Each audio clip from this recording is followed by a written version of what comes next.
السلام علیکم بیٹا. کتنے اسٹوڈنٹ ہیں؟ 120. 124. اچھا، ہم تو وقت سے پہلے پہنچ گئے ہیں. پھر شروع کرتے ہیں کہ ابھی انتظار کریں؟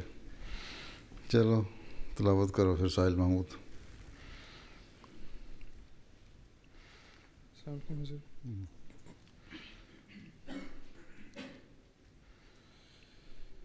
أعوذ بالله من الشيطان الرجيم.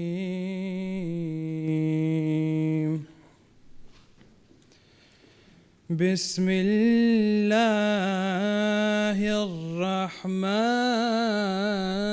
الرحيم.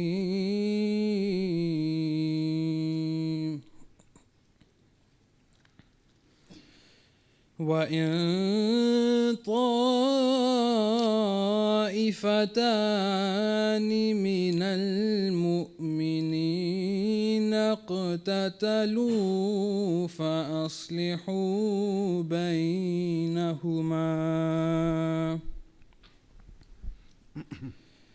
فَإِن بَغَتْ إِحْدَاهُمَا عَلَى الْأُخْرَى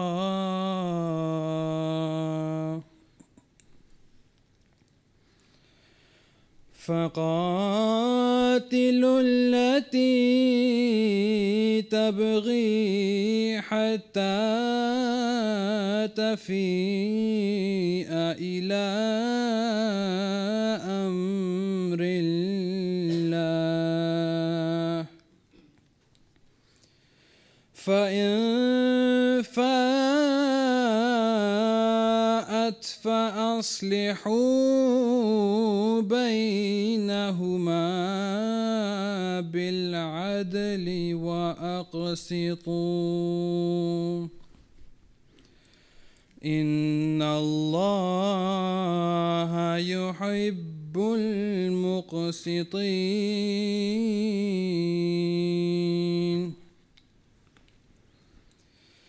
إِنَّمَا الْمُؤْمِنُونَ إِخْوَةٌ فَأَصْلِحُوا بَيْنَ أَخَوَيْكُمْ وَاتَّقُوا اللَّهَ لَعَلَّكُمْ تُرْحَمُونَ.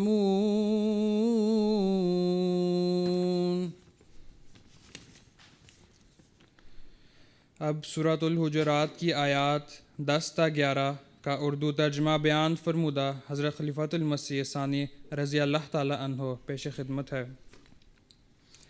میں اللہ کی پناہ چاہتا ہوں دھتکارے ہوئے شیطان سے. اللہ کے نام کے ساتھ جو بے انتہا رحم کرنے والا، بن مانگے دینے والا اور بار بار رحم کرنے والا ہے. اور اگر مومنوں کے دو گروہ آپس میں لڑ پڑیں تو ان دونوں میں صلح کرا دو. پھر اگر صلح ہو جانے کے بعد ان میں سے کوئی ایک دوسرے پر چڑھائی کرے تو سب مل کر اس چڑھائی کرنے والے کے خلاف جنگ کرو یہاں تک کہ وہ اللہ کے حکم کی طرف لوٹ آئے. پھر اگر وہ اللہ کے حکم کی طرف لوٹ آئے تو عدل کے ساتھ ان دونوں لڑنے والوں میں صلح کرا دو اور انصاف کو مد نظر رکھو. اللہ انصاف کرنے والوں کو پسند کرتا ہے. مومنوں کا رشتہ آپس میں صرف بھائی بھائی کا ہے. پس تم اپنے دو بھائیوں کے درمیان جو آپس میں لڑتے ہوں صلح کرا دو اور اللہ کا تقوی اختیار کرو تاکہ تم پر رحم کیا جائے.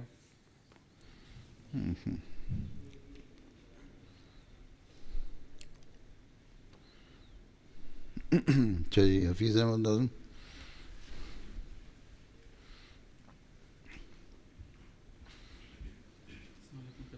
وعلیکم السلام. پاکیزہ منظوم کلام حضرت اقدس مسیح موعود علیہ الصلوۃ والسلام. اب چھوڑ دو جہاد کا اے دوستو خیام دی کے لیے حرام ہے، اب جنگ اور کتاب،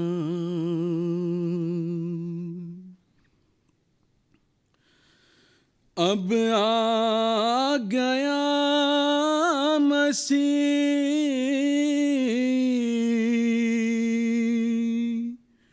جو دین کا امام ہے،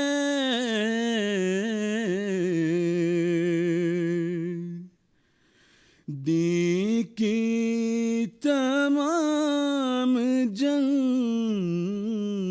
کا اب اختتام ہے۔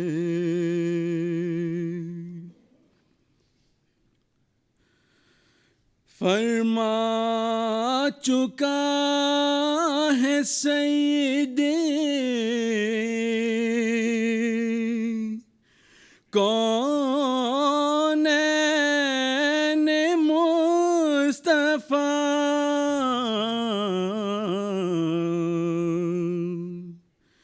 عیسیٰ مسیح جنگوں کا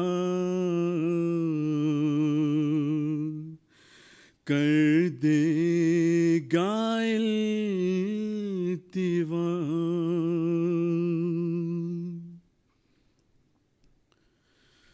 جب آئے گا تو صلحوں کو وہ ساتھ لائے گا،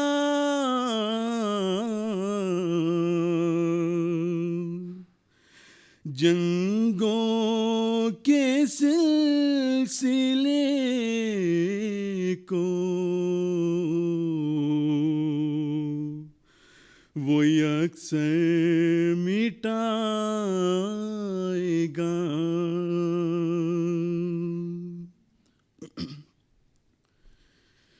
یہ حکم سن کے بھی جو لڑائی کو جائے گا،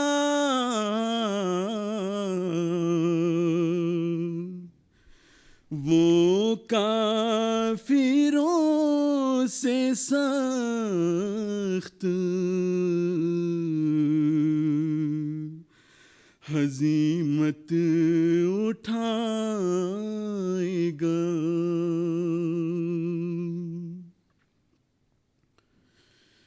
ایک معجزے کے طور سے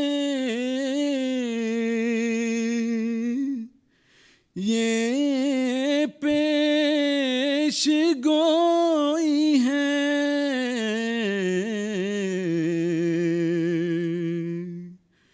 کافی ہے سوچنے کو، اگر اہل کوئی ہے، کافی ہے سوچنے کو، اگر اہل کوئی ہے۔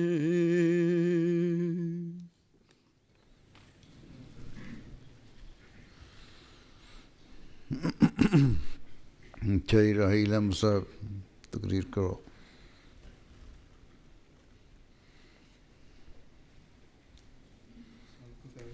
وعلیکم السلام۔ اعوذ باللہ من الشیطان الرجیم، بسم اللہ الرحمن الرحیم۔ امن عالم کے لیے جماعت احمدیہ کا کردار۔ حضرت مسیح موعود علیہ الصلاۃ والسلام کے عہد مبارک سے حضرت خلیفۃ المسیح رابع رحمہ اللہ تعالیٰ کے عہد خلافت تک ہمارے آقا و مطاع سید الرسل حضرت اقدس محمد مصطفیٰ صلی اللہ علیہ وآلہ وسلم ایک ایسے کامل دین کے ساتھ مبعوث ہوئے جس کا نام خدائے رحمان و رحیم نے اسلام رکھا۔ اس مبارک دین کے نام میں ہی امن و آشتی کا مفہوم پایا جاتا ہے۔ جہاں خدا تعالیٰ نے اس دین کے بانی کو تمام جہانوں کے لیے رحمت قرار دیتے ہوئے اس دین کی بنیاد و صلح و خیرن یعنی صلح ہی سراسر بھلائی ہے پر رکھتے ہوئے اس دین کا مقصد قیام امن قرار دیا، وہاں دین کے بانی حضرت اقدس محمد مصطفیٰ صلی اللہ علیہ وآلہ وسلم نے اپنی حیات مبارکہ میں ان باتوں کو ہمیشہ اپنے پیش نظر رکھا۔ چنانچہ آپ نے اپنے متبعین کو لا تتمنوا لقاء العدو واسألوا اللہ العافیہ یعنی کبھی بھی دشمن سے مقابلے کی تمنا نہ کرو اور ہمیشہ اللہ سے امن و آشتی کی ہی دعا کرتے رہو۔ نیز الحرب خدعۃ یعنی جنگ و جدل صرف ایک دھوکہ ہے اور حقیقی فتح تو محبت کے ساتھ دلوں کی فتح ہے کا درس دیا۔ نیز عملاً صلح حدیبیہ کے موقع پر محض قیام امن کی خاطر بہت نچلی سطح پر دشمن کی شرائط کو قبول کر کے صلح کی، اور فتح موقع کے موقع پر ایک عظیم فاتح ہونے کے باوجود لا تثریب علیکم اليوم کا اعلان فرما کر تمام دشمنوں کو معاف کرتے ہوئے امن و آشتی کا قیام فرمایا۔ آپ صلی اللہ علیہ وآلہ وسلم کی یہ تعلیم اور آپ کا یہ فیضان محض آپ کے زمانے تک ہی محدود نہ تھا، بلکہ ظہر الفساد فی البر والبحر کی صورت پیدا ہونے پر اللہ تعالیٰ نے آپ صلی اللہ علیہ وآلہ وسلم کو وآخرین منہم لما یلحقوا بہم کے الفاظ میں آپ کی دوسری بعثت کی بشارت دی، تو آپ صلی اللہ علیہ وآلہ وسلم نے خدا تعالیٰ سے خبر پا کر اپنے اس بروز کو بھی یضع الحرب کے الفاظ میں امن ہی کا شہزادہ قرار دیا، جس نے جری اللہ فی حلل الانبیاء کی حیثیت سے محبت اور پیار کے ساتھ دنیا کو دین واحد پر جمع کرنا تھا۔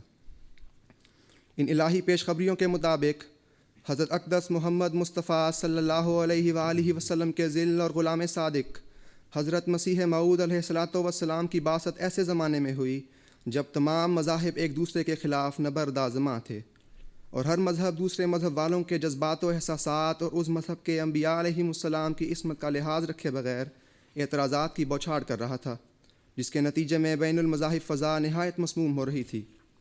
اس پرفتن زمانے میں خدا کے اس پہلوان نے بین المذاہب مباحثات و مذاکرات کے ایسے زرعی اصول بیان فرمائے جو مذاہب کے مابین امن کی فضا قائم کرنے کے ضامن ٹھہرے۔ حضور علیہ السلام نے بیان فرمایا کہ کسی مذہب کی طرف سے ایسا اعتراض نہ کیا جائے جو خود اس مذہب پر بھی وارد ہوتا ہو، نیز یہ کہ ہر مذہب اپنی الہامی کتاب کی تعلیم کی روشنی میں ہی اعتراض اور جواب پیش کرے۔ اسی طرح کی تجاویز پر مشتمل ایک میموریل 1895 میں حضور علیہ السلام نے گورنمنٹ کے سامنے بھی پیش کیا۔ بدنام زمانہ کتاب امہات المؤمنین کی جب اشاعت ہوئی اور آن حضرت صلی اللہ علیہ وآلہ وسلم کی ذات اطہر پر ناواجب حملے اور اعتراضات کیے گئے، جس سے مسلمانوں میں غم و غصے کی لہر دوڑ گئی، اس کڑے وقت میں بھی امن کے اس شہزادے نے اپنی سابقہ تجاویز کا اعادہ اس اضافے کے ساتھ کیا کہ سر 10 مذاہب ایک دوسرے پر حملہ اور اعتراض کرنا چھوڑ دیں اور ہر مذہب صرف اپنی خوبی ہی پیش کرے۔ امن کے قیام کی راہ میں ایک بہت بڑی روک وہ غلط فلسفہ جہاد تھا جو مسلمانوں کے ذہنوں میں قائم تھا۔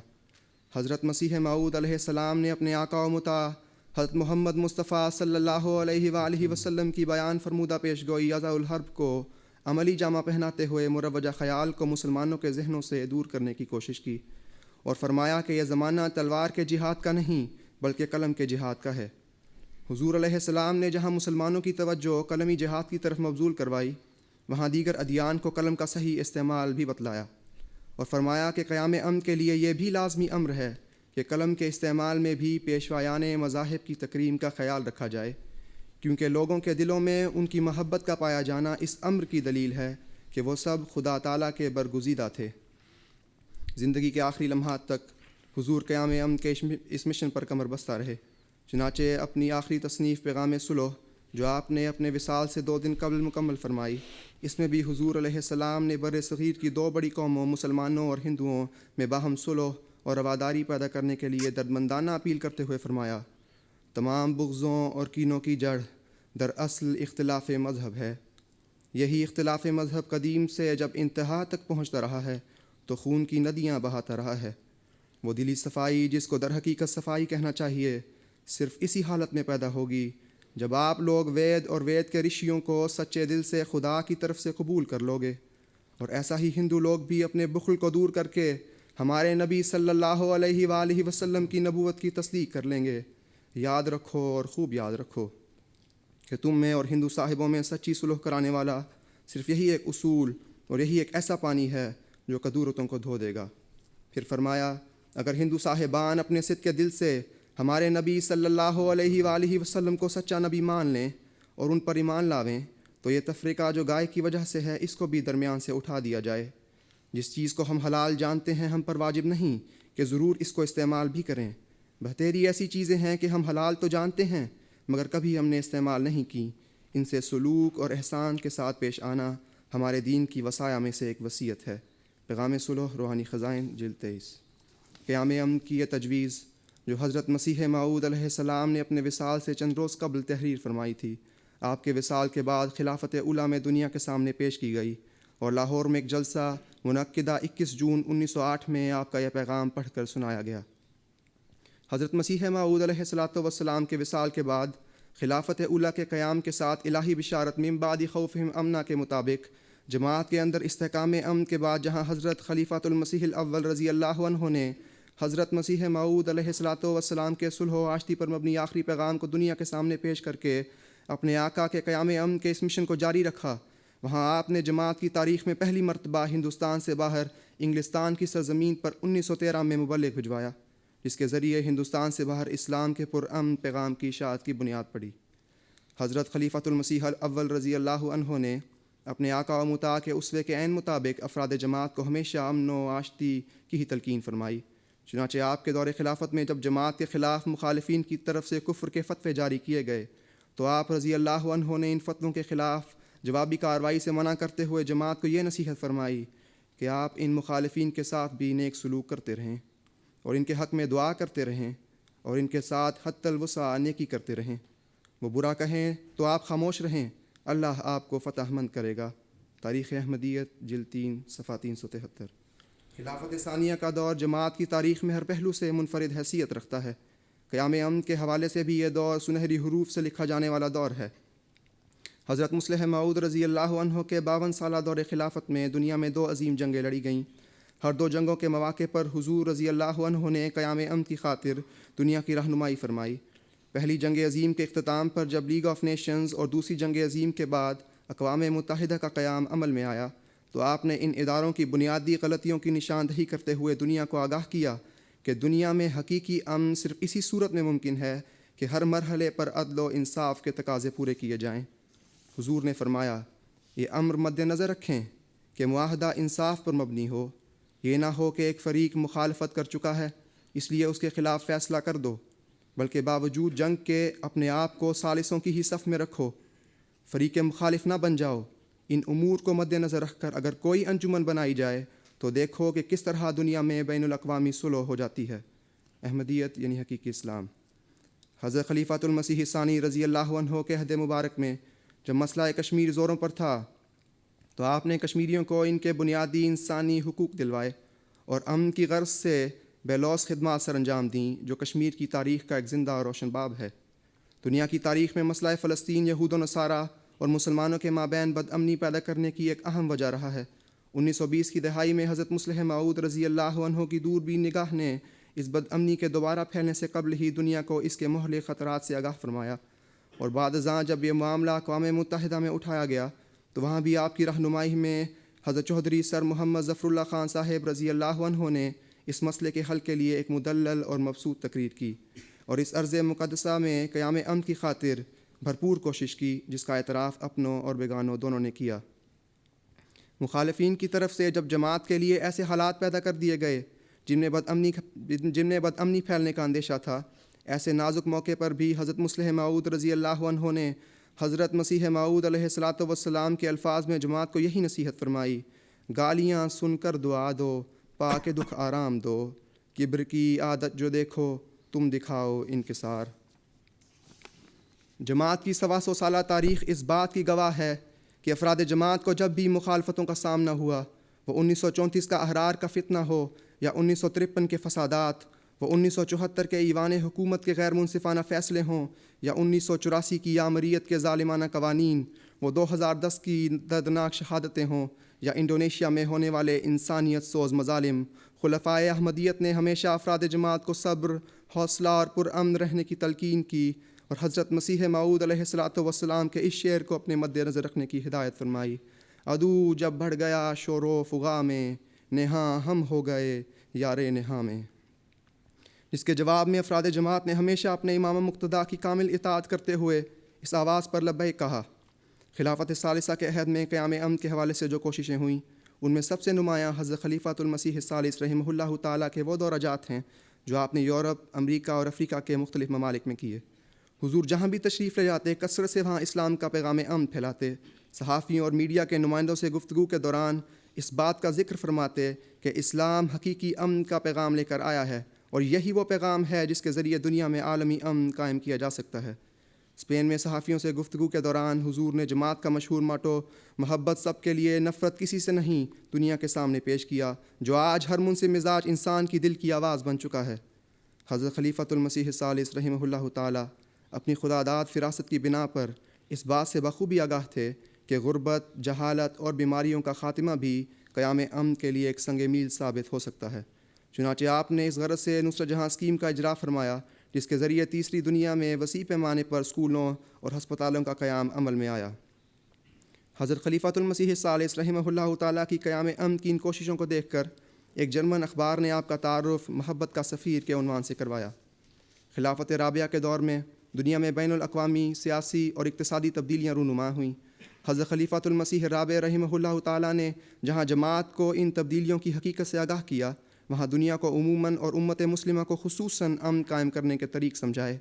چنانچہ دیوار برلن کے گرنے اور سوویت اتحاد کے ٹوٹنے کے بعد جب دنیا میں سرمایہ دارانہ نظام سرعت سے پھیلا تو حضور نے دنیا کو اس نظام کے خطرات سے متنبع کیا. اپنے متعدد لیکچرز و تقاریر میں حضور رحمہ اللہ نے دنیا کو توجہ دلائی کہ انصاف کے قیام کے بغیر امن عالم کا قیام ناممکن ہے. اپنے معرکۃ الآراء خطاب اسلام اور عصر حاضر کے مسائل کا حل میں حضور نے نہ صرف عالمی امن بلکہ بین المذاہب، معاشرتی، اقتصادی اور انفرادی امن کے قیام کے حوالے سے اسلام کی خوبصورت تعلیم پیش فرمائی. امریکہ جب دنیا میں واحد سپر پاور کے طور پر ابھرا اور اس نے دنیا کی سیاسی اور معاشی توڑ پھوڑ شروع کی، جس میں خلیج کی جنگ ایک اہم سانحہ تھا. اس موقع پر حضرت خلیفۃ المسیح رابع رحمہ اللہ تعالیٰ نے دنیا کو جنگ و جدل کی تباہی سے بچانے، عالمی امن کے قیام اور امت مسلمہ کی بھلائی اور خیر خواہی کے لیے تسلسل سے خطبات جمعہ ارشاد فرمائے اور کسی دنیاوی طاقت سے خوف کھائے بغیر اس جنگ کا پس منظر مختلف ممالک کے اجتماعی اور انفرادی مفادات اور اس جنگ کے ہولناک انجام سے دنیا کو آگاہ کیا. جماعت احمدیہ کی 124 سالہ تاریخ اس بات پر شاہد ناطق ہے کہ حضرت مسیح موعود علیہ السلام کے عہد مبارک سے آج تک دنیا میں جب بھی بد امنی کی فضا پیدا ہوئی، جماعت احمدیہ نے ہمیشہ دنیا کو اس سے بچانے اور اسلام کی خوبصورت تعلیم کے حصار میں پناہ گزین ہونے کی صدا دی. وہ تعلیم جسے رؤوف الرحیم کا خطاب پانے والے ہمارے سید و مولا حضرت محمد مصطفیٰ صلی اللہ علیہ وآلہ وسلم نے دنیا کے سامنے پیش کیا اور جس کی تجدید آپ کے غلام صادق مسیح دوران علیہ السلام نے کی اور دنیا کو ان الفاظ میں نوید سنائی: امن اس در مکان محبت سرائے ماں. وآخر دعوانا الحمدللہ رب العالمین. اچھا جی، عطا الفاطر طاہر اور صباح الدین احمدی.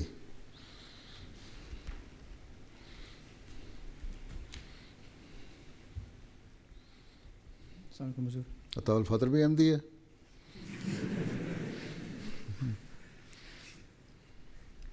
A'udhu billahi minash shaitani rajim. Bismillahir rahmanir rahim. In this presentation, we shall be focusing on the world today, on current affairs, and how we're going through a crisis. The focus shall be upon Jamaat Ahmadiyya under the leadership of Khilafat and how it's really been at the forefront in striving for world peace. And so let's take a snapshot of the world today. We are a global village, and our global village is currently experiencing devastation. Whenever you or I open the newspaper, all we find is terror upon terror. And those nations which once fortified the global economy are now on their knees.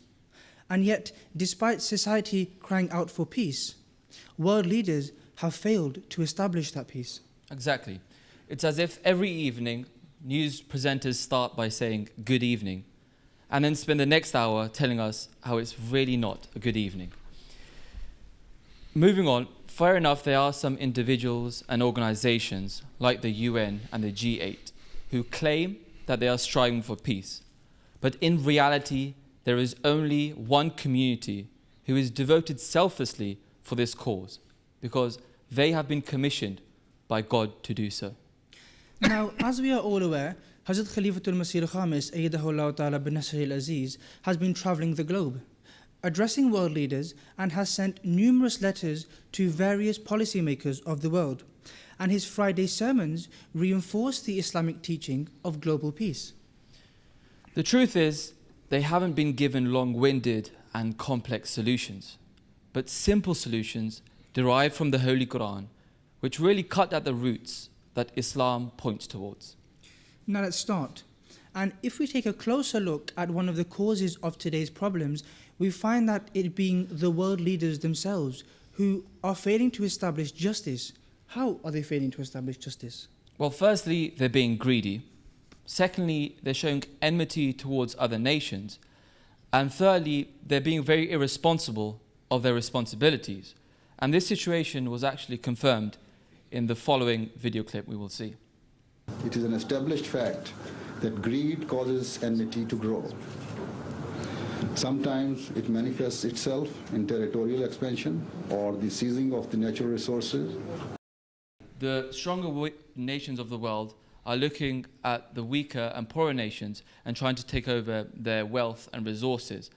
And by the way, this is all happening in the pretext of peace. Again, this is against the teachings of the Holy Quran. Now, linking with this, we know that the economic downfall of 2007 was due to greed. And during this time, the United Kingdom had an excess debt of £0.62 trillion. Now, the solution for the credit crunch given by the divine leadership of the Ahmadiyya community was from the Holy Quran, that the Holy Quran tells us to avoid interest, because interest is a danger for domestic, national, and international peace. Moving on, the second flaw we see within world leaders is that they're showing enmity towards other nations, which again leads to injustice. Now, the Quran is very clear on this, because it says that if any country or nation or people hold enmity towards you, you must not stop from acting in a fair and just manner. And this was one of the teachings emphasized in the letters sent to the world leaders. For example, the former president of Iran, Mahmoud Ahmadinejad, was clearly told not to oppose any other nation merely on the basis of enmity. Now, the solution for all this enmity, based on the Islamic teaching, was that disputes should be resolved through diplomacy and negotiations. Now, that is to say that conflict should be resolved through dialogue. Right, so we've talked about greed and how that leads on to enmity. Another issue is the lack of responsibilities. In fact, the world has been told that history is now repeating itself. How, you may ask?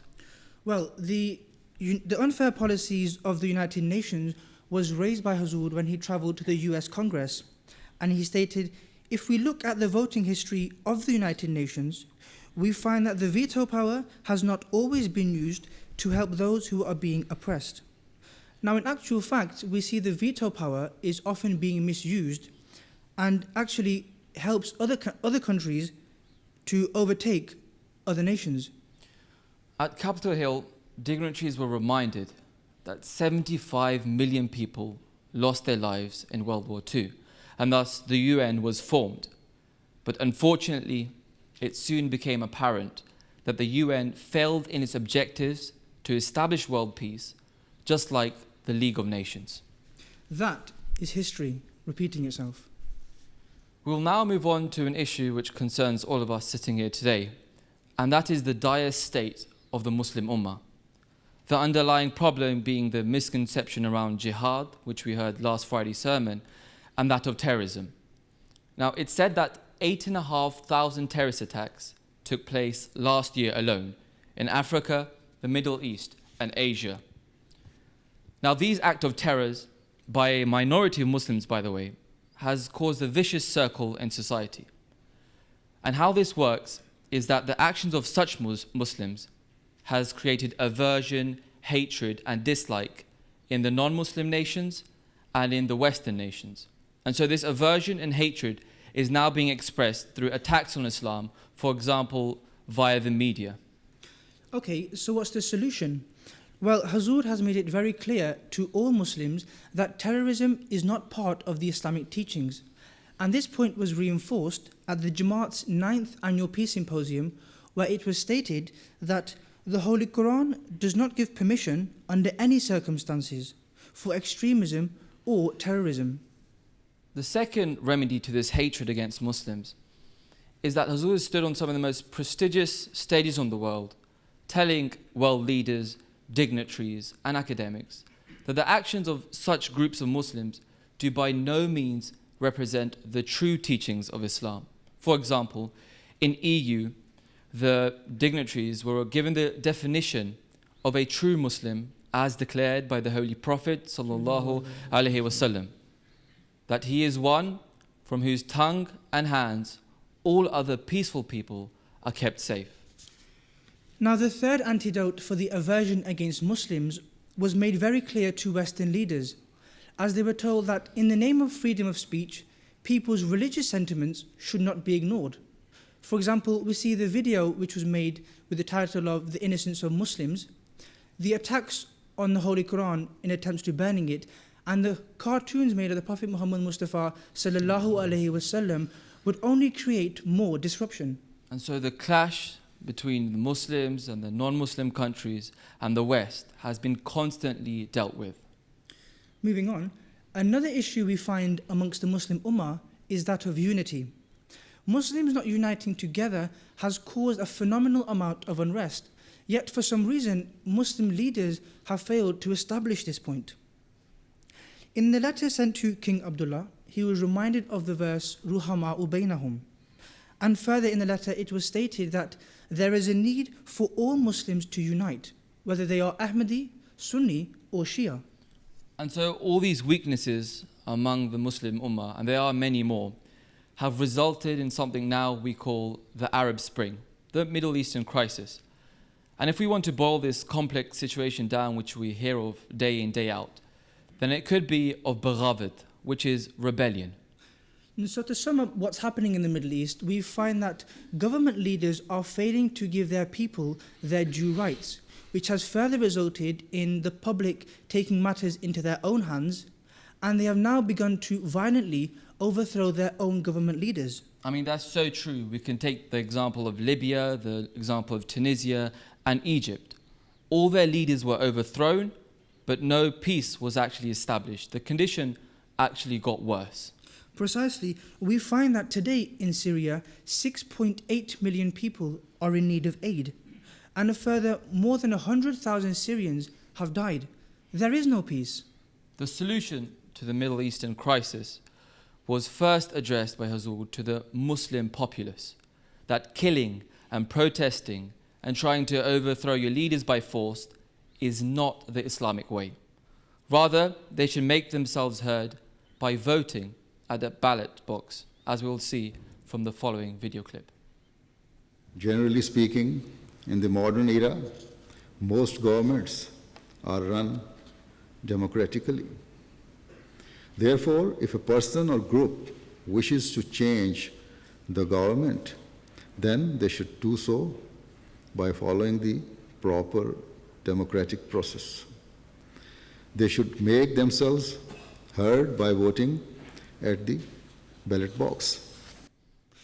Now, an important issue which needs addressing is that nations have started to stick their noses into the midst of the Syrian crisis, which is a situation that Hazur addressed when he visited New Zealand, and it was told to Western leaders that they should not interfere with Syria's crisis, otherwise we could witness the sparks of another world war. An important point is worth mentioning here is that Hazur praised President Putin for the advice that he gave to Western superpowers, as President Putin told Western nations that they should leave Syria to deal with their own internal affairs, Otherwise, we could witness a breakout of another war. A war which we have been warned about in the following words. In today's world, one terrifying manifestation of God's decree could be in the shape of another world war. There is no doubt that the effects of such a war and its destruction will not be limited to the war itself or even to this generation. In fact, its horrific consequences will be exhibited for many generations to come.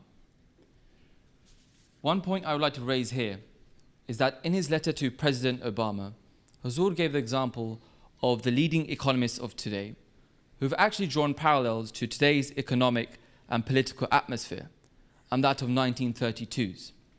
And we are all aware that 32's political and economic bust led to World War II. The fact is, it wasn't just Obama who was sent this letter, but most of the influential leaders of the world have been written to, and they've been warned about the world's issues and how it can lead to a nuclear devastation, which in fact our progenies would really never forgive us for. We will now move on to another clip in regards to the letters sent to world leaders. I do not know if my letters will be given any value or weight by the various leaders I have written to, but whatever their reaction, an attempt has been made by me as the Khalifa and the spiritual leader of millions of Ahmadi Muslims worldwide to convey their feelings and emotions about the perilous state of the world. Brothers, due to the limited time, we've only really given you a glimpse, a fraction, with our limited knowledge and understanding of what Khalifatul Masih al-Khamis, Ayyadahullah Ta'ala bin Nasr al-Aziz, has been doing to establish world peace, so selflessly and tirelessly. It's now incumbent upon us to read, listen to, and really understand these wise words of wisdom. True peace can only be established when people turn to Allah the Almighty. And just how once, through the Prophet Muhammad Mustafa sallallahu alaihi wasallam, the true teachings of Islam were bright in the world. Today, Jamaat-e Ahmadiyya, under the leadership of Khilafat, has once again ignited that fire. And it is only this Jamaat who is showing the world the true pathway to peace. We would like to end this presentation on the following words. Will, God willing, always continue to carry out my task and my responsibilities of promoting peace, tolerance, justice, and compassion to the corners of the world. I will continue to tell all people that in order to be relieved of the pain and suffering that we face today, we must adopt true justice and equality. Jazakallah, thank you for listening. دس اس کو بھی جوڑ دینا تھا حضرت مسیح موعود صاحب ایک تو آس کے ساتھ. چلو ختم تو بات وہیں ہوتی ہے جا کے. اچھا یہ منیر صاحب، یہ جو پچھلے مڈل ایسٹ کے سفر کے فار ایسٹ کے سفر کے جو سات ایڈریسز تھے سارے آ گئے ہیں، آن ایئر ہو گئے ہیں؟ ہوتے کیوں نہیں؟ کتنے ہوئے؟ 4 ریسیپشنز 4-5 ہوئی ہیں، 4 ہوئی ہیں، 7 تھی نا، 7 ہو گئی ہیں. So far, only 2 of them have been shown. 2 of them have been shown? Only, yes, while we were there. While we were there, Singapore اور آسٹریلیا کی میلبرن. تو باقی 5 کو کیوں نہیں کرتے؟ تو کیا ہوا؟ پروگرام والے کرتے کیوں نہیں اس کو؟ ہاں پوچھیں، جلدی دکھانے چاہیے. 7 تھے، 7 ایڈریسز تھے.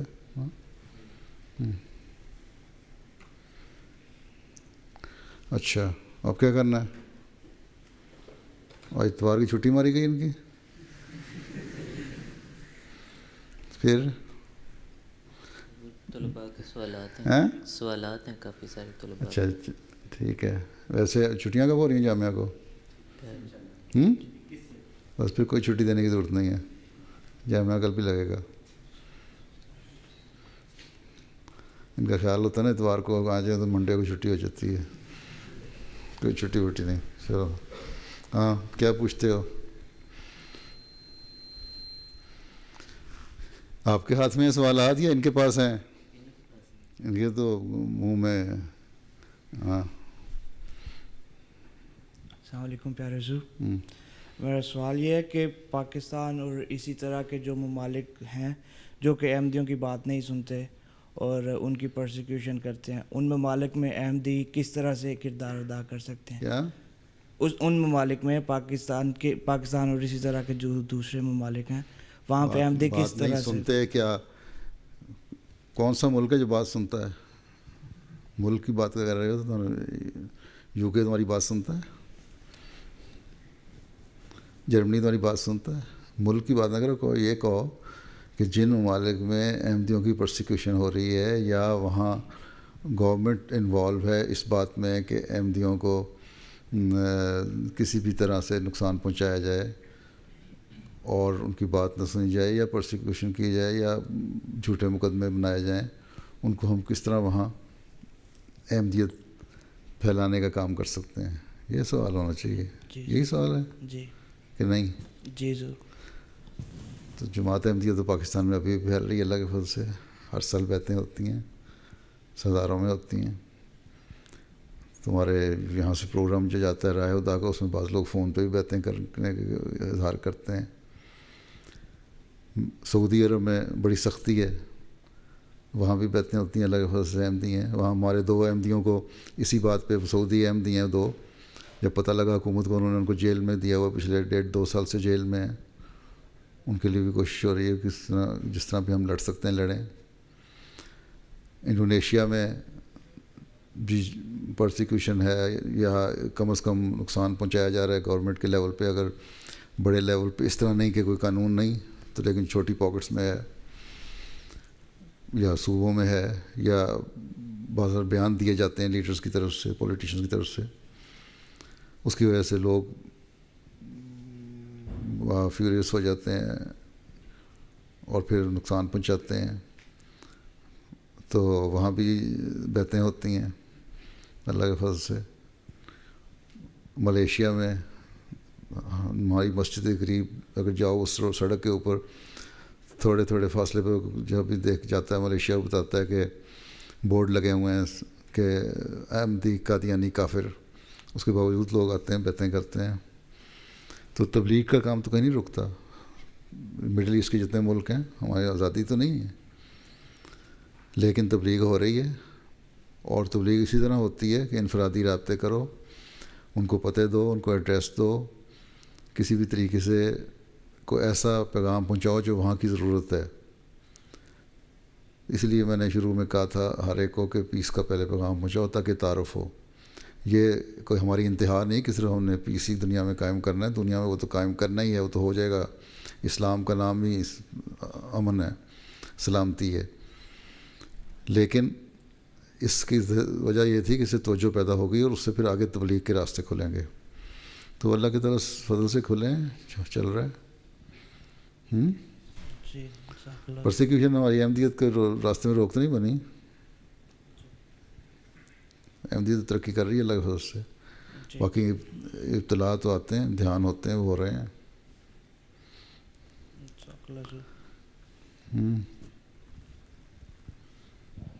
تم معاہدہ میں ہو؟ اولا میں؟ اچھا, معاہدہ کون سی ہے؟ ہاتھ کھڑے کرو, یوں کر کے بیٹھے نیچے کر لو. ہاں السلام علیکم پیار حضور.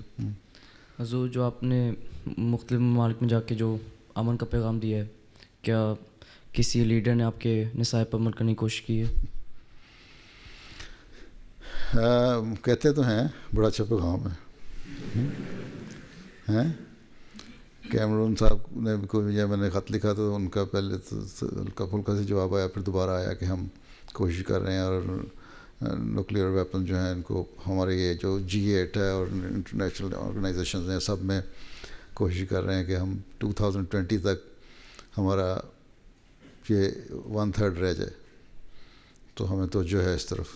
اسی طرح کینیڈا کے پرائم منسٹر نے مجھے جواب دیا پہلے تو دائیں بائیں کی مارتا رہا کہ مذہب میں آزادی ہونی چاہیے. میں کہا میں تو یہ تمہیں سوال ہی نہیں کیا تھا مذہب میں آزادی ہونی چاہیے کہ نہیں، کسی ذریعے سے کسی کو پولیٹیشین کے ذریعے سے اس کو میں نے پیغام بھجوایا. تو میرے خط کا جواب دینا دو، نہیں تو چپ کر کے بیٹھ جاؤ آرام سے. خیر پھر اس کا ایک اور جواب آیا کہ ہم کوشش کر رہے ہیں اور دنیا میں امن قائم ہو اور جو نیوکلیئر ویپنز ہیں ان کا خاتمہ ہو اور یہ ہو اور وہ ہو. اوباما صاحب نے پہلے کہا تھا جواب دوں گا، لیکن بعد میں کہتے ہیں مشکل ہے جواب دینا. تو اثر تو ہو رہا ہے کہ نہیں ہو رہا، لیکن بہرحال یا یہ دعا کا اثر ہو رہا ہے جماعت احمدیہ کی اور کوششوں کا، یا ویسے ان کو ان خطوں کا اثر ہو رہا ہے جو باتیں ان تک پہنچ رہی ہیں. ایک گروپ بہرحال ایسا اٹھ رہا ہے انہی حکومتوں میں جو چاہتا ہے کہ جنگ نہ ہو اور بیان دیتے ہیں، لیکن پھر وہی ایشو دوبارہ اٹھتے ہیں. اب مارچ میں جب میں نے کہا تھا کہ چائنا اور جاپان کے ایشو اٹھ رہے ہیں، وہ ایک دفعہ آرام سے وہ سب سائڈ ہو گئے، کوئی مسئلہ نہیں رہا. لیکن اب دوبارہ اٹھنے شروع ہو گئے ہیں، اور اب یہاں کے لوگوں نے بھی بیان دینا شروع کر دیا، پولیٹیشنز نے، کہ یہ ایک بڑی جنگ کی صورت اختیار کر سکتا ہے. تو جب اس طرح کے بیان آنے شروع ہو جائیں، اس کا مطلب ہے کہ لوگوں کو احساس پیدا ہو گیا ہے کہ ہمیں اپنے ایشوز جو ہیں وہ دوستانہ طریقے سے حل کرنے چاہیے.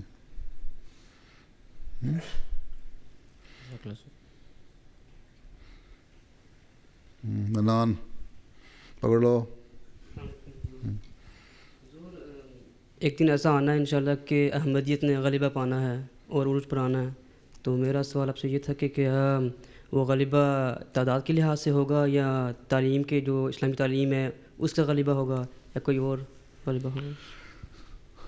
تعداد کے لحاظ بھی ہو سکتا ہے، تعلیم کے لحاظ بھی ہو سکتا ہے. علم و معرفت میں ترقی کریں گے، مسلمان کا الہام ہے وہ بھی ہو سکتا ہے. مسلمان نے یہ بھی فرمایا ہے کہ ایک وقت آئے گا جب مسلمانوں کی اکثریت ہو جائے گی، یا ان مسلمانوں کی جو مسلمانوں کی بات ماننے والے ہیں اور باقی لوگ چوڑے چماروں کی طرح رہ جائیں گے.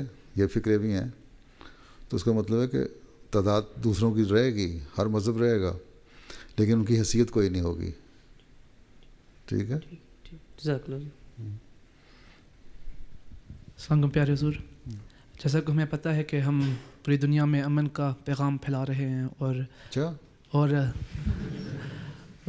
دنیا کو ایک عالمی جنگ سے، اس کے خطرات سے بچنے کے لیے مطلب اس کا میسج دے رہے ہیں.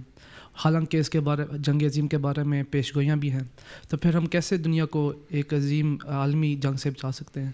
بات یہ ہے کہ ہمارا کام یہ ہے کہ دنیا کو امن کی طرف لانے کی کوشش کرنا اور بتانا. لیکن اگر نہیں آتی تو اللہ تعالیٰ کی بات نہیں مانتے، بعض تقدیریں ایسی ہوتی ہیں جو دعاؤں سے ٹل جاتی ہیں، حالات سے ٹل جاتی ہیں. اگر اس پہ عمل نہیں کریں گے اور باز نہیں آئیں گے تو پھر تباہی ضروری ہے. لیکن اور حرکتیں ایسی شروع انہوں نے کر دی ہیں کرنی، جس کی وجہ سے اللہ تعالیٰ کی ناراضگی کو یہ ابھارنے کی کوشش کر رہے ہیں. اب ملکوں میں قانون پاس ہونے لگ گئے ہیں بے حیائی کے، ہیں سیم سیکس شادیوں کے. یہ کیا چیزیں، ایک قوم کو اللہ تعالیٰ نے اگر تباہ کیا تھا تو وہ قوم یہ نہیں کہے گی کہ ہمیں تو نے تباہ کر دیا. تو یہ قوموں کے جو قانون پاس کر رہی ہیں پارلیمنٹ ہیں، ان کو تو نے اجازت دے دی، چھٹی کھلی چھٹی دے دی، جو مرضی کریں. رشیا نے اس کے خلاف کہا ہے، ان میں کم سے کم orthodox so called orthodox Christian ہیں یا جو ان کے اپنے اخلاق ہیں جو بھی ہے، انہوں نے کہا ہے بڑا ہے. اسی طرح ایک اور ملک نے بھی کل پرسوں اس کے خلاف ووٹ دیا ہے. آسٹریلیا میں بھی پہلے حق میں تھا، اس کے خلاف بولنا جانے لگ گیا ہے. کینیڈا کے پرائم منسٹر کو جو اس سے پہلے پرائم منسٹر ہوتا تھا، اس کو میں اس کے آفس میں ایک دفعہ ملا، وہاں باتیں شروع ہو گئیں. اس زمانے میں وہاں پارلیمنٹ میں یہ ہو رہا تھا گے میرجز کی باتیں. اس کو میں نے اس کے کہا کہ تم یہ ان چیزوں سے باز آ جاؤ، ان باتوں میں دخل نہ دو. اور اس پہ وہ دلیلیں دینے لگے، آزادی ہے، دیکھو آزادی کے نام پہ اگر ہم آزادی روکیں گے تو یہ ہوگا. پھر یہ کوئی یہ بھی سوال کرے گا کہ احمدیوں کو بھی آزادی نہیں دینی چاہیے. میں کہا اس کو تم اس کے ساتھ بریکٹ نہ کرو، یہ بے حیائی ہے. اور اگر اس بے حیائی پہ ایک قوم تباہ ہوئی تھی، تمہاری بائبل بھی کہتی ہے، قرآن کریم بھی کہتا ہے، تو تم لوگ بھی تباہ ہو جاؤ گے. تو یہ چیزیں، ان باتوں سے بھی تو ہم نے ڈرانا ہے، صرف ایک ظاہری چیزیں نہیں، اور بہت ساری چیزیں اگر اللہ تعالیٰ کی طرف سے نہیں آئیں گے. حضرت مسلم صلی اللہ علیہ وسلم نے یہی کہا ہے نا، خدا کی طرف آؤ، خدا کو پہچانو. اور خدا کو پہچان کے 2 حقوق ہیں تمہارے جو ذمہ تمہارے ادا کرنے ہیں، اللہ تعالیٰ کا حق اور بندوں کا حق. نہیں تو ایشیا تو بھی محفوظ نہیں ہے، یورپ کے رہنے والا تم بھی محفوظ نہیں، اور امریکہ تم بھی محفوظ نہیں، اور جزائر کے رہنے والا تم بھی محفوظ نہیں. تو پھر تو تباہی آتی ہے. کس طرح آتی ہے یہ اللہ تعالیٰ بہتر جانتا ہے. جنگوں کے ذریعے سے تباہی لائے گا یا اپنے کسی عذاب کے ذریعے سے. اور عذاب تو آ رہے ہیں اب. جی شرف گنائی نہیں ہے تم بس، وہ کہیں گنائی سب سن کے ناراض ہی نہ ہو جائیں. حضور آئینہ کمالات اسلام میں حضرت مسیح موعود علیہ السلام نے جہاں پر نزول مسیح کے بارے میں فرمایا، ادھر آپ علیہ السلام نے ایک جلالی مسیح کے بارے میں بھی فرمایا جو آخری زمانے کے حوالہ پڑھو، پورا حوالہ پڑھ کے سناؤ مجھے. وہ حوالہ آئینہ کمالات اسلام میں مجھے پڑھ کے سناؤ نا یہاں، تاکہ سب کو پتہ لگے کیا حوالہ ہے، اس کے آگے کیا اور اس کے پیچھے کیا. پھر جلالی مسیح آئے گا تو پھر کیا ہوگا؟ تو امکان ہے نا. جی کیا انہوں نے کہا ضرور آئے گا آخری زمانے کے آخری مجھ پر حوالہ پڑھو نا پورا. جی ضرور. کہاں حوالہ کتاب سے، کتاب میں حوالہ ہے تو پھر لے کے آنی تھی کتاب. یہ تو سوال نہ کرو. جس نے کتاب کے حوالے سے سوال کرنا ہے وہ کتاب کا حوالہ پڑھ کے سوال کرے. جی آگے تم لوگوں کی یادداشتیں ویسی ہیں. آگے ہاں آسٹریلیا.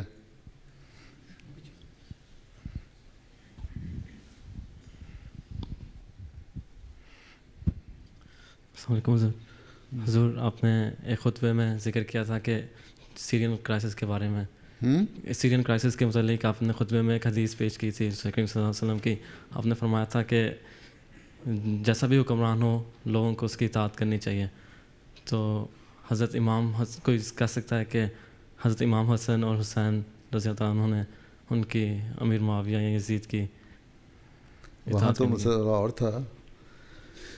وہاں تو 2 گروپ تھے مسلمانوں کے. حسن نے تو اطاعت کی تھی تبھی تو علیحدہ ہو گئے تھے. ٹھیک ہے، ان بزرگوں کے بارے میں تو ہم کچھ نہیں کہتے، وہ تو علیحدہ ہو کے ایک طرف ہو گئے تھے.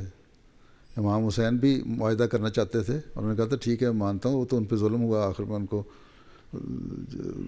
دھوکہ دے کے مار دیا گیا. تو انہوں نے جنگ کرنے کی غرض سے ایک گئے تھے، جنگ کرنے کی غرض سے نہیں گئے تھے. ایک جو بھی صورتحال اس وقت تھی اس میں 2 گروپوں کی صورت تھی، اور غلط رنگ میں منافقین نے ان کو خبریں پہنچائیں، اس کے لیے وہاں گئے. آخر میں جب شہید کیا گیا آپ کو، اس وقت تو جنگ کا ان کے لیے کوئی خیال نہیں تھا. اس وقت تو معاہدے کے لیے گئے تھے کہ ٹھیک ہے ہم تسلیم کرتے ہیں، آؤ ہم ان کا قائم کریں آپس میں مسلمانوں میں. ان کو جو وہاں تو یہ آتا ہے کہ ایک مسلمان دوسرے مسلمان کو جو قتل کرتا ہے وہ غلط کرتا ہے. لیکن اس وقت کے وہ دونوں سارے بزرگ تھے اور ان کے بارے میں ہم کچھ کہہ نہیں سکتے، صحابہ میں سے تھے، اس لیے ہمیں رائے کا حق نہیں ہے. ٹھیک، لیکن انہوں نے صلح کی کوششیں بہرحال کی تھیں.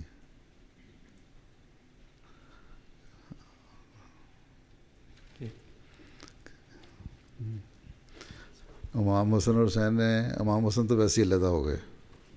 ٹھیک ہے، انہوں نے کون سی جنگ کی؟ ہاں حسن نے لکھا ہے کہ ایک نے، ان کا اپنا اپنا ایمان تھا دونوں کا. ایک نے سمجھا کہ امن قائم کرنے کے لیے میں نے صلح کے لیے علیحدہ ہو جاؤں، اور دوسرے نے حق کے لیے آواز اٹھانے کو بہتر سمجھا. اس لیے دونوں کے مختلف نظریات تھے، لیکن دونوں اپنی اپنی جگہ پہ صحیح تھے. تمہارا سوال کیا ہے؟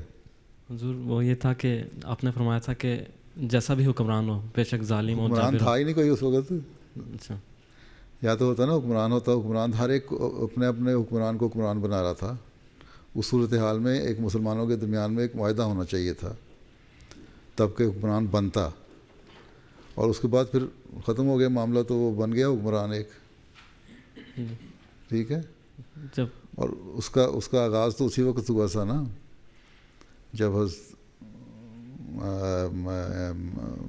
ان کو حضرت عثمان کو شہید کیا گیا. اس وقت سارا فتنہ پیدا ہونا شروع ہو گیا جب حکمران کے خلاف بغاوت ہوئی، تب یہ اسلام میں سارا فساد پھیلا. اصل تو وہاں سے شروع کرو نا. اس کی وجہ سے مسلمانوں میں بے چینی پیدا ہوئی، اور وہ آن صلی اللہ علیہ وسلم کی پیش گوئی تھی کہ یہ ہوگی. خلافت کے زمانے کے بعد اس طرح آئے گا زمانہ، کچھ دیر ملوکیت ہوگی لیکن کچھ نسبتاً ایماندار ہوگی. پھر اس کے بعد اندھیرا زمانہ آئے گا، تو آہستہ آہستہ حالات خراب ہی ہوتے گئے نا. وہ بھی تو پیش گوئی پوری ہوئی اسی بات کو نہ ماننے کی وجہ سے کہ ایک امام بناؤ اور اس کی بیعت کرو اور اس کے پیچھے چلو اور حکمرانوں کے خلاف نہ لڑو.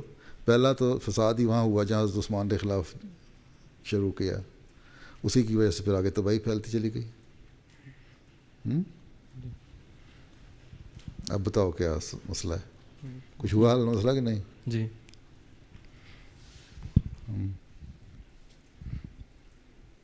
السلام علیکم حضور. میرا سوال ہے کہ کیا دنیا میں اسلام کے غلبے کے بغیر بھی امن قائم ہو سکتا ہے؟ امن تو قائم اعلیٰ اخلاق سے بھی قائم ہو جاتا ہے. دنیا میں اکثر ملک میں امن قائم ہے نا. جاپان میں کوئی نہیں ایسی ذرا جرم، ان کے اعلیٰ اخلاق ہیں جس کی وجہ سے امن قائم ہے وہاں. مذہب کا تو ان کو پتہ کوئی نہیں، چند ایک لوگ ہی ہیں مذہب والے. اور دنیا میں بہت سارے ملک ہیں جہاں امن قائم ہے، اخلاق اعلیٰ ہوں تبھی. اصل میں تو یہ جو فساد ہوتا ہے نا، یہ جب اللہ تعالیٰ کا نبی جب آئے اور اس کے بعد اس کا انکار ہو، اور اس کا نہ صرف انکار ہو، صرف انکار سے فساد نہیں ہوتا بلکہ اس کے بعد اس فساد کی وجہ سے تباہیاں پھر آتی ہیں جو اس کے خلاف بھی ہو رہا ہوتا ہے اور اس کو امن کو برباد کرنے کے لیے بھی ہو رہا ہوتا ہے. ٹھیک ہے. تو امن تو قائم ہو سکتا ہے. امن قائم ہوگا تو اگلا قدم اٹھائے پہلے کی طرف جائیں گے نا، خدا تعالیٰ کی طرف. پھر اس لیے میں تو یہ بھی سمجھتا ہوں کہ آن صلی اللہ نے جو فرمایا نا، جس نے انسان کا شکر ادا نہیں کیا اس نے خدا تعالیٰ کا بھی شکر ادا نہیں کیا. تو پہلا ذمہ داری انسان کے شکر کی ہے. اس سے تمہارے اخلاق اچھے ہوتے ہیں تو پھر تمہیں اپنے پیدا کرنے والے کی طرف بھی توجہ پیدا ہوتی ہے.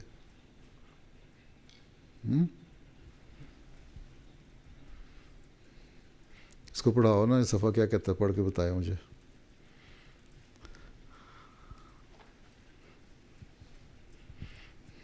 پڑھو. اینک چاہیے؟ السلام فرماتے ہیں کہ اس تقریر میں اس وہم کا بھی جواب ہے کہ نزول کے لیے مسیح کو کیوں مخصوص کیا گیا. یہ کیوں نہ کہا گیا کہ موسیٰ نازل ہوگا یا ابراہیم نازل ہوگا یا داؤد نازل ہوگا، کیونکہ اس جگہ صاف طور پر کھل گیا کہ موجودہ فتنوں کے لحاظ سے مسیح کا نازل ہونا ہی ضروری تھا، کیونکہ مسیح کی ہی قوم بگڑی تھی اور مسیح کی قوم میں ہی دجالیت پھیلی تھی. اس لیے مسیح کی روحانیت کو ہی جوش آنا لائق تھا. یہ وہ دقیق معرفت ہے کہ جو کشف کے ذریعے سے اس عاجز پر کھلی ہے، اور یہ بھی کھلا ہے کہ یوں مقدر ہے کہ ایک زمانے کے گزرنے کے بعد کہ خیر اور اصلاح اور غلبہ توحید کا زمانہ ہوگا. پھر دنیا میں فساد اور شرک اور ظلم عود کرے گا، اور بعض کو کیڑوں کی طرح کھائیں گے، اور جاہلیت غلبہ کرے گی، اور دوبارہ مسیح کی پرستی شروع ہو جائے گی، اور مخلوق کو خدا بنانے کی جہالت بڑے زور سے پھیلے گی. اور یہ سب فساد عیسائی مذہب سے اس آخری زمانے کے آخری حصے میں دنیا میں پھیلیں گے. تب پھر مسیح کی روحانیت سخت جوش میں آ کر جلالی طور پر اپنا نزول چاہے گی. تب ایک قہری شبیہ میں اس کا نزول ہو کر اس زمانے کا خاتمہ ہو جائے گا، تب آخر ہوگا اور دنیا کی صف لپیٹ دی جائے گی۔ اس سے معلوم ہوا کہ مسیح کی امت کی نالائق کرتوتوں کی وجہ سے مسیح کی روحانیت کے لیے یہی مقدر تھا کہ 3 مرتبہ دنیا میں نازل ہو۔ پھر امثال کے امثال کیا؟ حضور اس کے بارے میں سوال ہے کہ حضرت مسیح موعود علیہ السلام جمالی طور پر آئے تھے، تو یہ جو جلالی رنگ میں ذکر ہے، جمالی آئے تھے تو کون آیا تھا؟ مسیح کی مثال دے رہے ہیں نا؟ جی مسیح خود آیا تھا، اس کے مثیل کے طور پہ آئے تھے۔ جی بالکل ٹھیک ہے نا؟ امن اور پیغام محبت کو پھیلانے کے لیے اور پیار اور محبت سے دنیا کو قائل کرنے کے لیے۔ جی دنیا نہیں قائل ہوگی۔ اور اس اگلی دوسری بات کیا ہے؟ آن وسلم کی حدیث، خلافت اللہ منہاج نبوت قائم ہوگی جو تا قیامت رہے گی۔ ایک وقت میں ہو سکتا ہے کسی وقت میں جا کے وہ اس وقت کا خلیفہ اپنے آپ کو اس ایسی حالت میں لائے گا، مسیح موعود کے ساتھ بھی وابستہ رہے گا اور یہ اعلان کرے گا اصلاح نہیں ہو رہی، تو پھر وہ جلالی پہلو بھی اپنا دکھائے گا۔ ٹھیک ہے؟ تاکہ اس فتنہ کا خاتمہ کیا جا سکے۔ ٹھیک ہے؟ اس وقت آگے اس کے بعد پھر جو قیامت کا دن تبھی ہوگا نا جب فساد دنیا میں برپا ہو جائے گا۔ ٹھیک ہے؟ تو پھر جب تمہاری دنیا میں فساد برپا ہو جائے گا تو تسلسل لپٹ جائے گی۔ لیکن یہ سلسلہ اسی سلسلے سے چلنا ہے، کسی نئے نے نہیں آنا۔ اس حدیث کو بھی رکھو سامنے، اس کو بھی رکھو، ان بیانات کو بھی رکھو، ہم کے اقتباسات دوسرے جو ہیں ان کو بھی رکھو، ہیں وصیت کے جو اقتباس میں رسالہ الوصیت میں لکھا ہو اس کو بھی سامنے رکھو، پھر ان ساری چیزوں کو ملا کے پڑھو تو پھر جواب مل جاتا ہے۔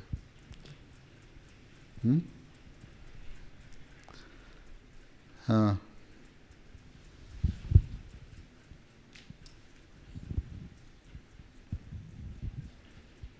السلام علیکم ورحمۃ اللہ وبرکاتہ۔ کون ہے؟ اچھا جو میرا سوال تھوڑا سا ہٹ کے موضوع سے، میرا سوال یہ تھا کہ جیسے تم ہمیشہ ہٹ کی باتیں کرتے ہو۔ وہ اگر آپ کا لائیو خطبہ لگا ہوا ہے، اگر کوئی آپ نے دعا کروائی ہے اس کے بعد اور اگر کوئی اس میں شامل نہیں ہو سکا اور بعد میں ریپیٹ ٹیلی کاسٹ دیکھ رہا ہے تو کیا دعا میں شامل ہو سکتا ہے؟ خطبے میں دعا کراتا ہی نہیں۔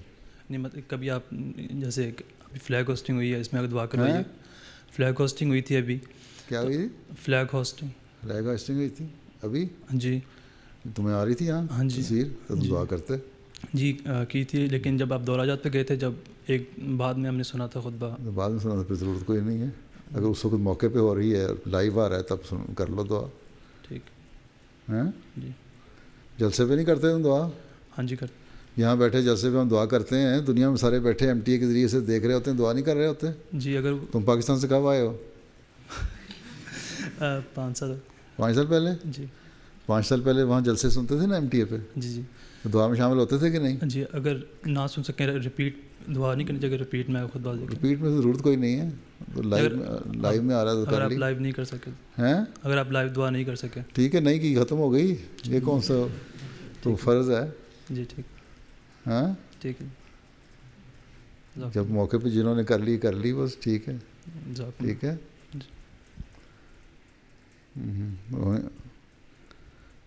السلام علیکم حضور۔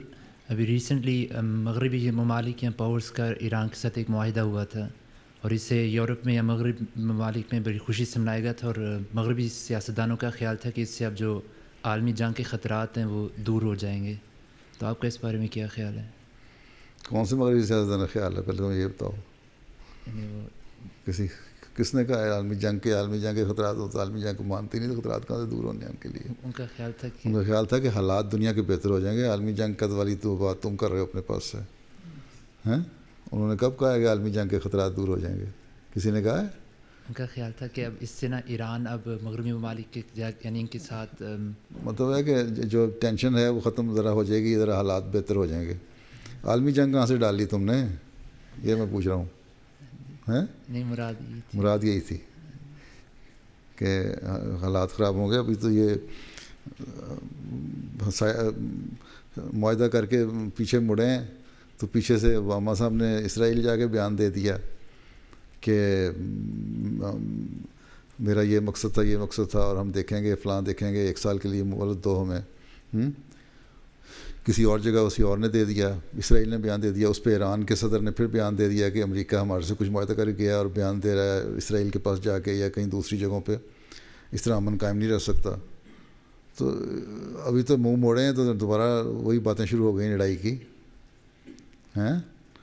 اس لیے دیکھو کیا ہوتا ہے. اللہ کرے کہ معاہدہ دیر پا ہو اور امن قائم رہے، لیکن بظاہر یہ لگتا ہے کہ یہ اور 2-4-6 مہینے میں کھل جائے گی بات.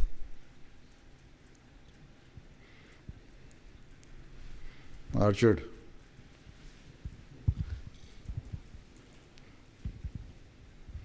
السلام علیکم حضور. انگریزی میں پوچھ سکتا ہوں؟ اگر تمہاری اردو بہت خراب ہے تو انگریزی میں پوچھ سکتے ہو. ٹھیک ہے. Hazur, we know that the Prophet ﷺ gave us a warning of the First, Second and Third World War. He said the first 2 world wars would be he said the first 2 wars would be even bigger, one of even bigger. But he gave warning of 5 big calamities. Hanji. So not First, Second or Third World War. I mean, well, he No, my question he didn't precisely said First, Second and Third World War. Where did he say? Well, it said that. If he has said, you just read the quote. It was in the Third Khalifa's book. It was translated. What? It was in the Third Khalifa's book. It was translated. I mean, it said that it would be followed by an even greater calamity. Calamity, yes. Then. I was just going to ask. The Fourth Khalifa also said that the Third World War is almost definitely going to happen. Can be one of those calamities. Hanji. Yes. I was just going to ask, if it is almost definite that it is going to happen, how comes we are reminded if you pray and it doesn't happen, it's not necessary that it must happen with your prayers and with the changes in attitude of the people and the governments and the public.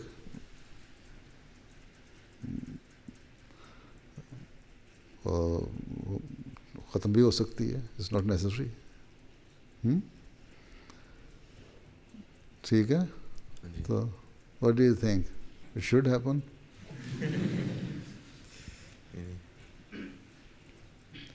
جزاک اللہ. ہاں.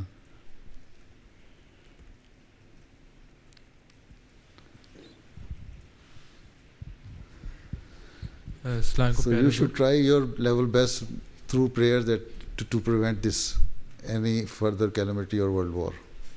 ہاں ٹھیک ہے.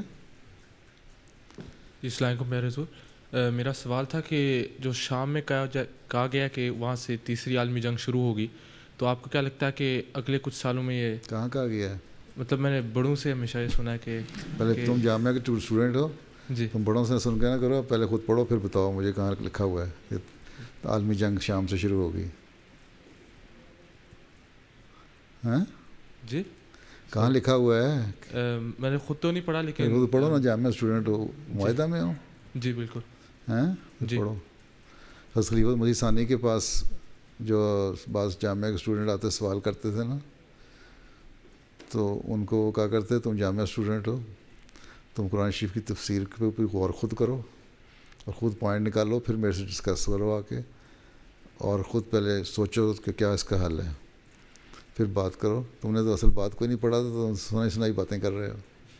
جامعہ student کو تو اپنا علم کو بڑھانے کی کوشش کرنی چاہیے خود پڑھ کے پہلے. ٹھیک ہے. وہ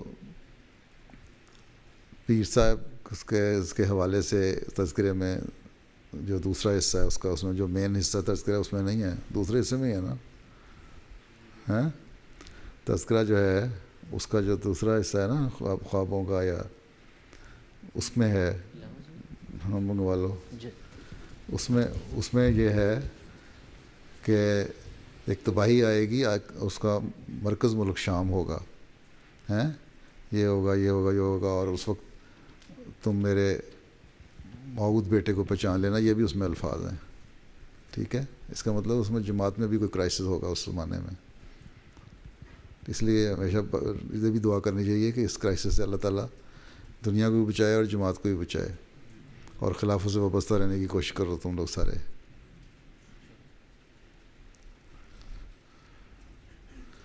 تو میں اس لیے تم سنائی بات کر رہا ہے، اس لیے تم لوگوں کے علم کے لیے میں منگوا کے بھی پڑھوا دیتا ہوں تم اصل کیا ہے۔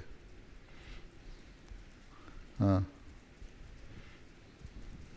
حضور، میرا سوال جنگ عظیم سوئم کے متعلق ہے کہ اگر جو احمدی اپنے ممالک کی طرف سے مد مقابل ہوں گے اور اگر کسی احمدی کا دوسرے احمدی کے ساتھ آمنا سامنا ہو جائے جنگ میں، تو وہ کیا کرے؟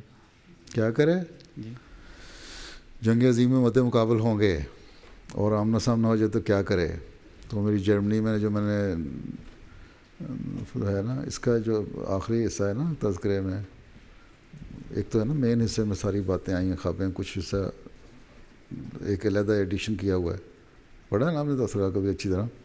ہاں، اس کے آخری حصہ جو ہے نا، اس میں جو ایڈیشن ہے اس میں یہ خواب ہے پیر صاحب کے حوالے سے۔ انڈیکس میں شاید آپ کو اس طرح نظر نہ آئے، آپ انڈیکس میں دیکھنا ہے تو پیر صاحب کے نام سے دیکھیں۔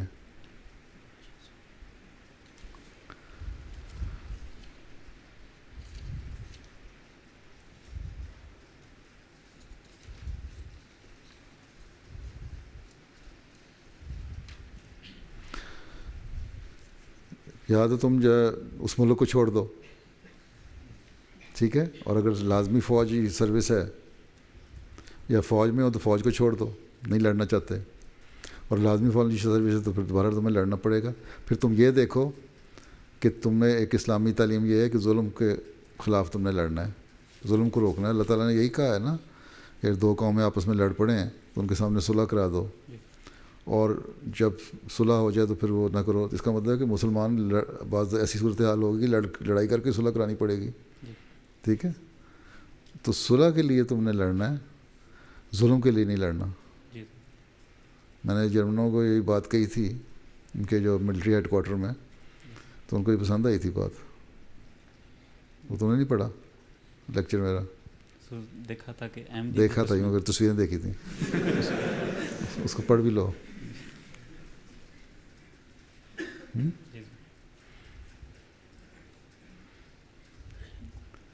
کیوں ملا؟ ہاں حضور مجھے نہیں مل سکا۔ نیچے آخری حصے میں دیکھیں، آخری حصے میں انڈیکس میں دیکھ رہے ہیں۔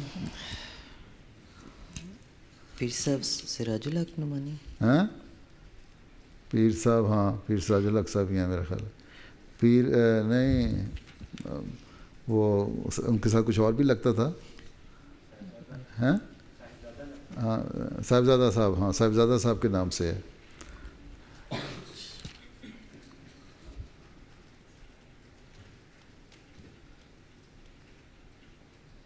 تم نے دیکھا ہوا ہے؟ تلاش کر لو پھر، ان کو جو امتحان میں ڈالا ہوا ہے تو پرنسپل صاحب آپ تلاش کر لیں۔ یہ لے جاؤ تذکرہ، ان کو دیکھنے دو، یہ پڑھیں کئی تذکرے لے جاؤ۔ اچھا اس میں نہیں ہے؟ چلو ٹھیک ہے تو اس میں بھی ویسے میرے پاس اینک نہیں ہے، نہیں تو میں دیکھ لیتا۔ ایک آدمی گیا ڈاکٹر صاحب کے پاس، ڈاکٹر صاحب مجھے پڑھنے کی اینک چاہیے۔ انہوں نے ایک اینک لگائی، شیشہ لگایا، دوسرا لگایا، تیسرا لگایا، ہر تو کہتے نہیں مجھ سے نہیں پڑھا جا رہا۔ اگر سارے شیشے جب انہیں گلاس لگا کے دیکھ لیے تو ڈاکٹر نے پوچھا کہ تمہیں پڑھنا بھی آتا ہے کہ نہیں؟ تو کہتا ہے اگر مجھے پڑھنا آتا ہو تو اینک لگوانے کیوں آیا تھا؟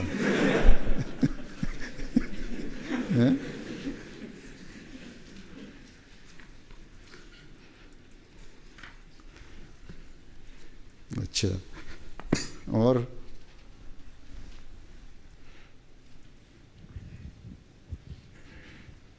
السلام علیکم پیارے دوست، میرا سوال زائنزم کے متعلق ہے۔ کس کے؟ زائنزم۔ اچھا، وہ ان کی ایک کتاب ہے پروٹوکولز آف زائنزم، تو اس میں کافی سارے انہوں نے رولز وغیرہ لکھے ہیں کہ کیا ہم کنٹرول کرتے ہیں، اور حضرت مسیح موعود علیہ السلام کا ایک الہام ہے کہ فری میسنس تسلط نہیں کیے جائیں گے، تو مسلط نہیں کیے جائیں گے، مسلط نہیں کیے جائیں گے۔ ہاں، تو اس سے کیا مراد ہے؟ 1903 میں یہ الہام تو اس سے شاید پہلے کا ہے، لیکن 1903 میں شاید دوبارہ بھی ہوا تھا، اور اسی وقت یہ فری میسن جو تھے وہ بڑی اپنے عروج پہ تھے. اس وقت جو ایڈورڈ سیمنتھ تھا یہاں کا بادشاہ، یہ بھی اس زمانے میں ان کا بڑا سخت دوست تھا اور ممبر تھا لگتا ہے. لیکن بہرحال کوشش انہوں نے کی تھی اسرائیل کو آباد کرنے کی، اس وقت سے ہو رہی تھی، جو کوشش 1947 میں کامیاب ہوئی دوسری جنگ عظیم کے بعد. لیکن بہرحال جماعت احمدیہ اس سے محفوظ رہے گی. جہاں تک جماعت کو نقصان پہنچانے کا سوال ہے، ان سے کا الہام ہے، اللہ تعالیٰ نے خود ہی ذمہ داری لے لی ہے ان کو اس پہ مسلط کرنے کی. باقی بڑے گہرے ہیں ان کی تو بڑی گہری باتیں ہیں. اتنی سی ایک کتاب ہے پروٹوکول کے نام سے، پڑھی ہے تم نے؟ جی ہاں جی. کہاں سے آئی ہے؟ تو بڑی پرانی چھپی ہوئی کتاب ہے. وہ اس کا نیا ایڈیشن ادھر کتنا دیکھا تھا، ایک دوست سے لیا تھا میں نے. اچھا نیا ایڈیشن آ گیا ہے؟ جی. اس میں کچھ آگے اس کے ساتھ اور بھی ہے، نیچے لکھا ہو ٹائٹل کے اوپر ہی. جی اس کا کافی لمبا سا ٹائٹل لمبا سا ہے نا. ہاں میرے خیال 100 صفحے کی کتاب ہے نا. جی بالکل.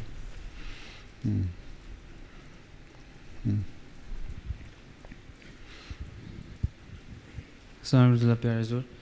حضور میرا سوال تھا کہ اگر خدا نخواستہ جنگ ہو جائے تو جنگ کے بعد لوگوں کا رجحان احمدیت کی طرف کیسے ہوگا؟ اصلیت میں کہتا ہوں نا، شروع تبلیغ کر کے پہلے ہی گراؤنڈ بناؤ، تمہارا اسپیڈ ورک پہلے ہو جانا چاہیے.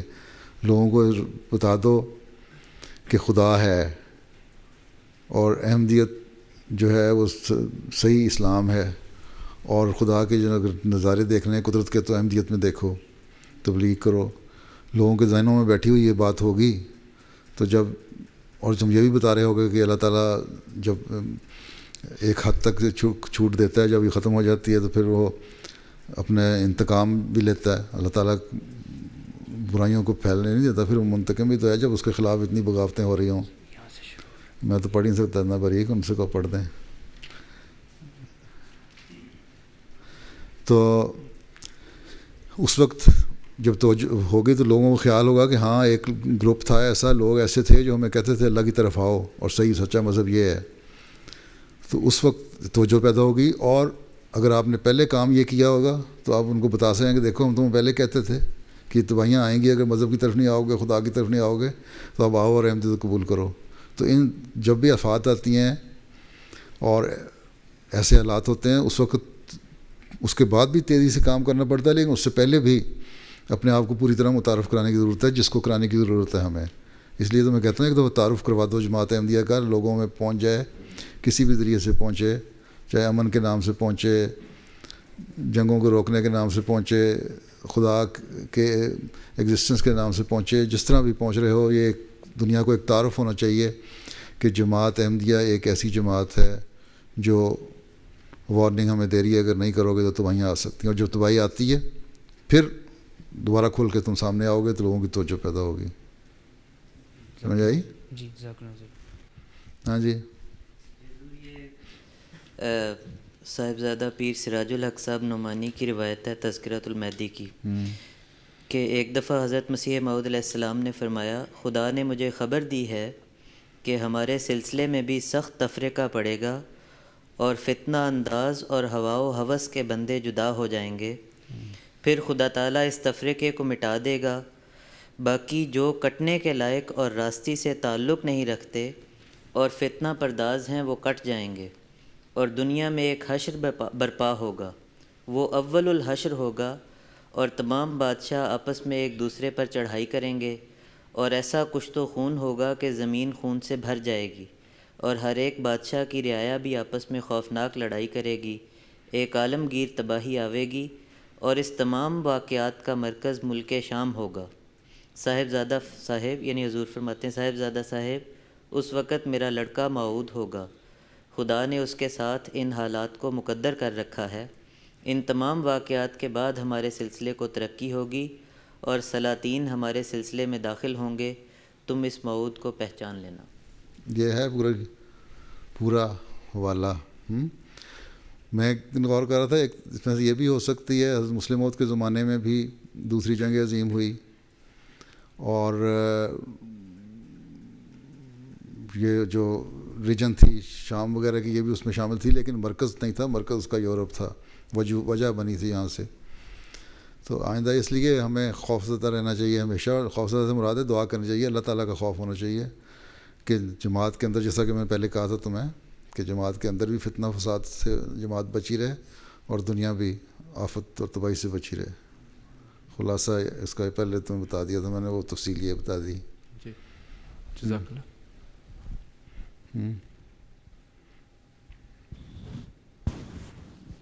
السلام علیکم حضور. حضور ابھی آپ نے فرمایا تھا کہ تیسری جنگ عظیم یا جو عذاب آنا ہے وہ اللہ تعالیٰ کسی نیچرل ڈیزاسٹر کے طور پہ بھی بھیج سکتا ہے. تو آج کل یہ جو بھی اس طرح کا عذاب آتا ہے تو لوگ مذہبی اور غیر مذہبی بھی کہنے میں کافی جلدی کرتے ہیں کہ یہ اللہ تعالیٰ کی طرف سے عذاب ہے. تو اس میں کس طرح ہم یہ ڈفرینشیشن کر سکتے ہیں کہ یہ نیچرل ڈیزاسٹر تھا یا یہ خدا تعالیٰ کی طرف سے عذاب ہے؟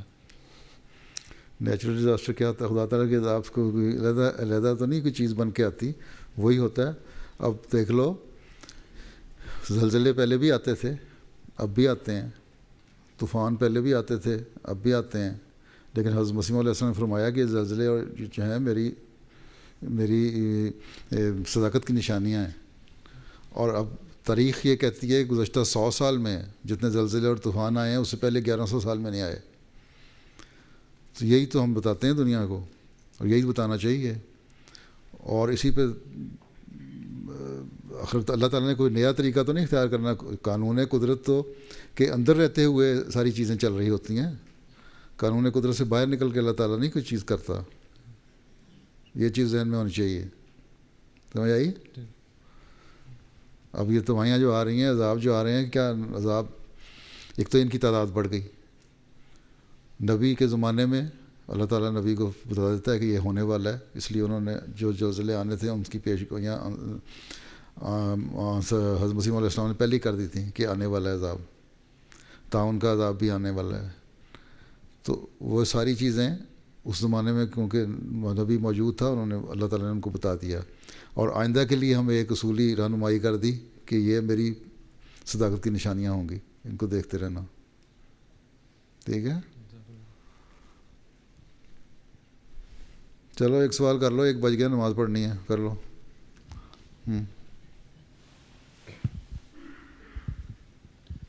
صاحب میرا سوال ہے، اگر جنگ عظیم 3 World War 3 ہوتی ہے تو پوری دنیا اس کی گرفت میں آ جائے گی. جو مقدس مقامات، پتہ نہیں پوری دنیا آتی ہے کہ کچھ حصہ دنیا کا آتا ہے. جس طرح جو پھر مقدس مقامات ہیں جس طرح روا ہو گیا، قادیان، مکہ، کیا یہ بھی اس کی گرفت میں آ جائیں؟ میں کہتا ہوں کہ کچھ دنیا آ سکتی ہے. مطلب کسی شخص نے خواب دیکھی اور ہو سکتا ہے پوری دنیا نہ بھی آئے. کچھ حصہ ایسا ہے مثلا کہ ایک بہت بڑا طوفان آ رہا ہے اور اس میں پوری دنیا اس کی لپیٹ میں ہے، جس میں سے افریقہ کا کچھ حصہ بچ جاتا ہے اور آسٹریلیا بچ جاتا ہے، یا آسٹریلیا کا میجر پارٹ بچ جاتا ہے. تو اسی طرح ہو سکتا ہے کہ کچھ حصے بچ جائیں، باقی یہ چیزیں تو قائم رہیں گی. اللہ تعالیٰ نے اگر دین کو قائم رکھنا ہے تو اس دین کی جو نشانیاں ہیں تو ان کو شاعر اسلام جتنے ہیں وہ یا خاص خاص مقدس مقامات ہیں بھی قائم رہیں گے انشاءاللہ.